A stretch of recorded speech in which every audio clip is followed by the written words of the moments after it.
திருமாவளவனின் மது ஒழிப்பு மாநாடுன்னு ஒன்று வச்சார்.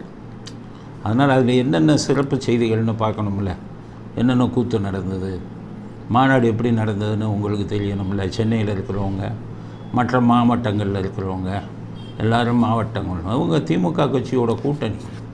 அதனால் திமுக புத்தி அங்கே அவங்க மாநாட்டிலையும் அதே புத்தி தானே வரும். திமுக மாநாட்டில் என்னென்ன கூத்தடிச்சாங்களோ அதே இதை கூத்தடிச்சு ஊர் புறம் சிரிச்சு போச்சு. முதல்ல எல்லாருமே இறைவணக்கத்தோடு ஆரம்பிப்பாங்க, இவங்க மட்டும் டான்ஸோடு ஆரம்பிச்சிருக்காங்க. திருமாவளவன் தாளம் போடுறாரு, தொண்டர்கள் டான்ஸ் ஆடுறாங்க. இதுதான் மாநாட்டின் ஆரம்பம். அந்த வீடியோவை பாருங்கள். திருமாவளவன் எப்படி கைதட்டுறாரு, தொண்டர்கள் எப்படி அவர் கைதட்டுறதுக்கு ஏற்றபடி டான்ஸ் ஆடுறாங்க அப்படின்னு சொல்லி இந்த வீடியோவை பாருங்கள். ஸோ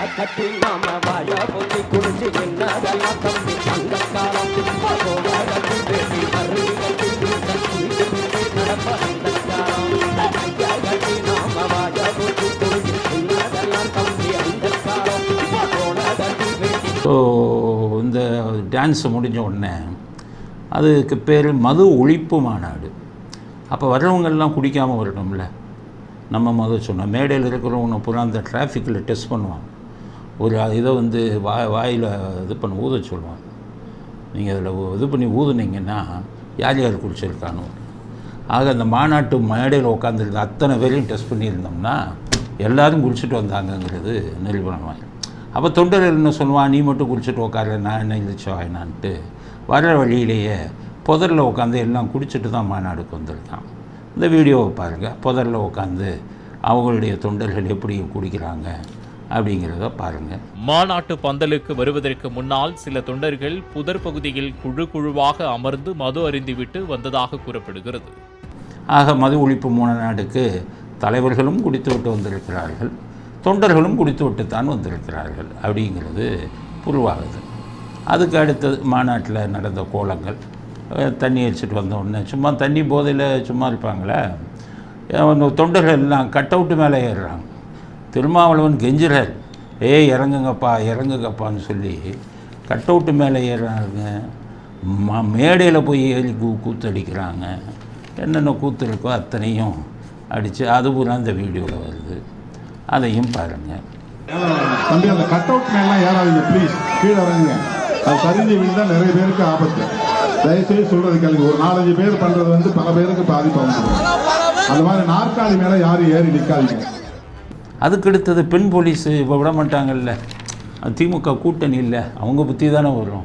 அவன் ஒரு கூட்டத்தில் நடக்கும்போது பெண் போலீஸை பாலியல் பலாத்காரம் பண்ணணும், சாதாரண கூட்டத்திலேயே. அதனால் இவங்க உங்களோட நாங்கள் இளைச்சோன்னு இல்லைன்னு சொல்லி பெண் போலீஸை என்ன பாடுபடுத்துகிறாங்கன்னு பாருங்கள் உங்கள் தொண்டர்கள். அந்த வீடியோவையும் கொஞ்சம் பாருங்கள்.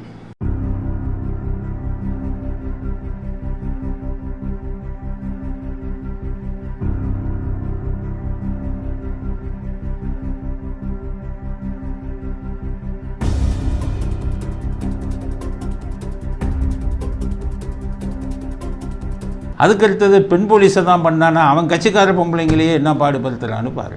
பிரஸ்ல உட்கார்ந்த இடம் பூரா ஏறிட்டீங்க. இப்போ பிரஸ் எங்கே போயிருக்காங்கன்னே தெரியல. அடுத்தது திமுக மாநாட்டில் சேரெல்லாம் தூக்கி கொண்டு போயிட்டாங்கன்னு சொன்னோம். ஏன்னா இந்த இது 1000 ரூபா பேசி கூட்டிகிட்டு வந்தால் அப்படி தான் எல்லாம் சேரை தூக்கிட்டு போயிடுவான், பணம் ஒழுங்காக வரலன்னா. அது மாதிரி இதுலேயும் சேரை தூக்கியிருக்கான். அப்போ திருமாவளவன் யாருப்பா சேரை தூக்குறது, கீழே வையின்னு கெஞ்சுறாரு. அந்த வீடியோவையும் கொஞ்சம் பாருங்கள். பெண்கள் உட்கார்ந்துருக்க இடத்துல நீ போய் கும்பல் இப்படி ஏறாதீங்க. இந்த நாற்காலியை வாங்கி இந்த பக்கம் போடுப்பா, உள் பக்கம் போடுங்க. அவன் யார் நாற்காலி எடுக்கிறது? போலீஸ் சார், அந்த நாற்காலி வாங்கி இந்த உள் பக்கம் போடுங்க. அந்த இடத்துல அவ்வளவு பெண்கள் உட்கார்ந்து இடத்துல ஏன் தம்பி இப்படி ஏறிட்டு வரீங்க சொன்னா கேட்க மாட்டீங்களா? அதுக்கு அடுத்தது சேர் திருடுறது முடிஞ்சு போச்சு. இரும்பு கம்பியில் கட்சி கொடியாக கட்டி வச்சுருக்காங்க ரோடுகள் எல்லாம். மாநாட்டுக்கு வந்த தொண்டர்கள் கொடியை தூக்கி போட்டு இரும்பு கம்பியை மட்டும் இரும்பு கடையில் போய் விற்கிறதுக்கு தூக்கிட்டு போயிட்டாங்க. அதனால் புகார் கொடுக்கப்பட்டிருக்க போலீஸ் இந்த படத்தில் பாருங்கள், இரும்பு கம்பி எல்லாம் போய் வெறும் கொடி மட்டும் கீழே கிடக்கு. அதை போய் இரும்பு கடையில் அடகு வைக்கிறதுக்காக அவருடைய தொண்டர்கள் கம்பியை தூக்கிட்டு திருடிட்டு போயிட்டாங்க அப்படிங்கிறது அடுத்த செய்தி. இந்த வீடியோ பார்த்தீங்கன்னா அது தெரியும். விசிக கொடி கம்புகள் தற்போது திருட்டு போயிருக்கிறது.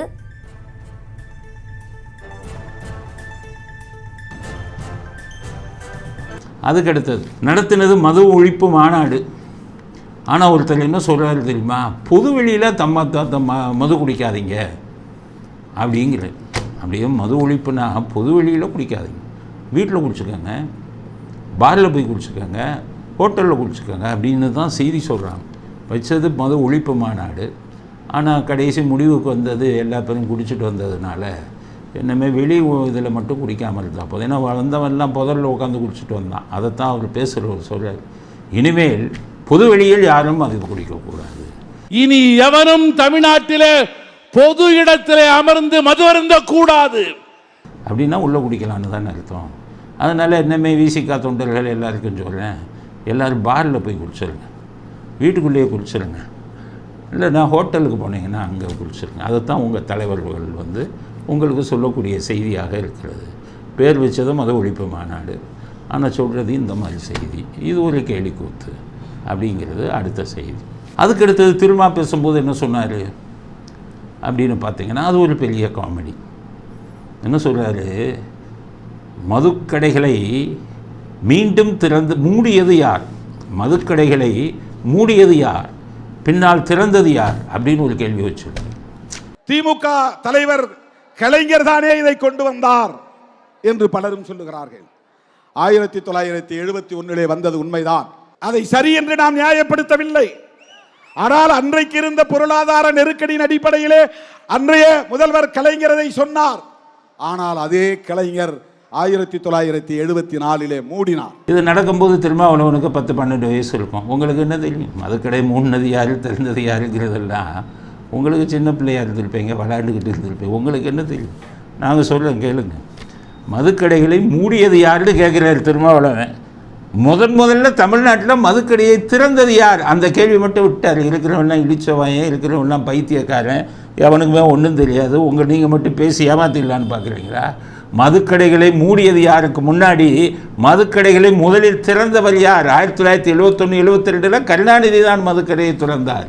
ராஜாஜி போய் காலில் விழுகாத குறையாக கையெடுத்து கும்பிட்டார். தயவு செய்ய 1937 ராஜாஜி மதுக்கடைகளை ப்ரொஹிபிஷனை மதுவிலக்கை கொண்டு வந்தார் 1937. அதற்கப்புறம் 1974 அதை கொண்டு திறக்கும்போது கருணாநிதி அவர் போய் கெஞ்சினார், இளைஞர்களை கெடுத்துறாதீங்கன்னு சொல்லி. அப்போ மதுக்கடைகளை முதலில் திறந்தவர் யார்? திருமாவளவன் அதை சொல்லுங்கள். முதலில் திறந்தவர் கருணாநிதி. அப்புறம் மூடியது யாருன்னு கேட்குறாரு. அது ஏன் மூடினாருன்னு திருமாவளவனுக்கே தெரியாது. புரிஞ்சுக்கங்க நான் சொல்கிறேன்.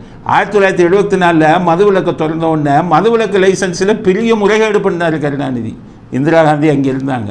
மிகப்பெரிய முறையீடு, தான் மாட்டிக்கிறோங்கிற நிலைமை வந்தோடனே 74 மதுவிலக்கை கொண்டு வரேன்னு மூடிட்டு தன் கட்சிக்காரவங்களெல்லாம் என்ன சொன்னார், போய் கள்ளச்சாராயம் காய்ச்சிங்கன்னாரு, சம்பாதிச்சுக்கங்கன்னு. 74 நடந்தது. அதுக்கப்புறம் அந்த மூடினதுக்கப்புறம் 77 எம்ஜிஆர் வந்தோடனே பூரண மதுவிலக்கு கொண்டு வந்தார். மது குடித்தவனெல்லாம் கைது பண்ணி உள்ளே போட்டாங்க 77. அதுக்கப்புறம் கைது பண்ணி உள்ளே போட்டால் அந்த டைமில் திமுக காரன் பூரா கள்ளச்சாராயம் காய்ச்ச சொன்னார் கருணாநிதி. கள்ளச்சாராயம் கரை புரண்டு ஓடியது. எம்ஜிஆர் தோற்கடிக்கப்பட்டார். 2 சீட்டு தான் ஜெயிச்சது. 1981 வேறு வழியே இல்லாமல் எம்ஜிஆர் மீண்டும் மதுக்கடைகளை திறந்தார்.